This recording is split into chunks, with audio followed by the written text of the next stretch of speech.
My act versus this choice, thought to action. You know, there are values that for many thousands of years African people have. And the first value is thinking.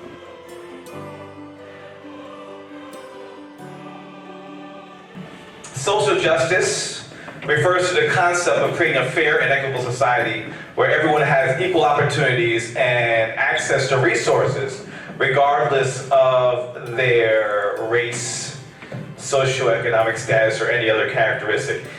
So George Floyd's murder was a kind of a catalyzing event in the world, across the world.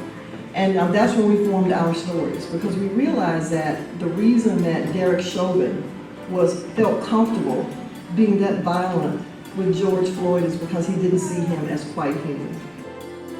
There are four types of social justice.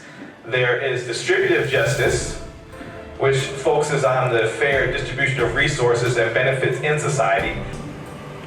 I feel like there is a need for us to use the tools that we already have. So when I say that, what am I saying? I'm saying this. Go to jury duty. When I was a practicing attorney, I would talk to folks all the time and they would say, how do I get out of jury duty? And my response was always, you don't. You go. As a practicing attorney, I can tell you how disheartening it is when the jury pool comes down and there is no one that is representative of the community of the person that may be accused of a crime.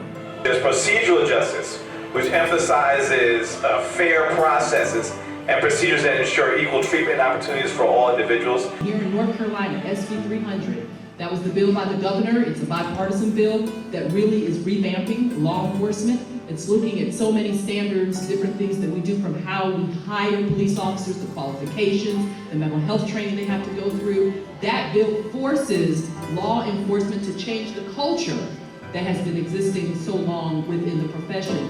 And so we're doing really good things in that area.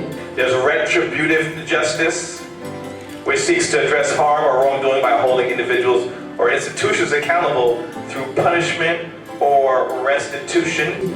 So what we had to do is travel back thousands and thousands of years when the continent of Africa was first invaded. We don't understand the history of the invasions and then everything basically that we think we know now. It'll confuse us. Understanding that the main purpose of life was the Great Awakening, to know thyself. And there's also restorative justice, which aims to repair harm and restore relationships between individuals or groups, and often through dialogue, mediation, or other forms of reconciliation. In many communities, there are indigenous courts. They are courts made up of community elders who, in those cases, are brought up, many cases are brought before the community court, and the community court makes the judgment.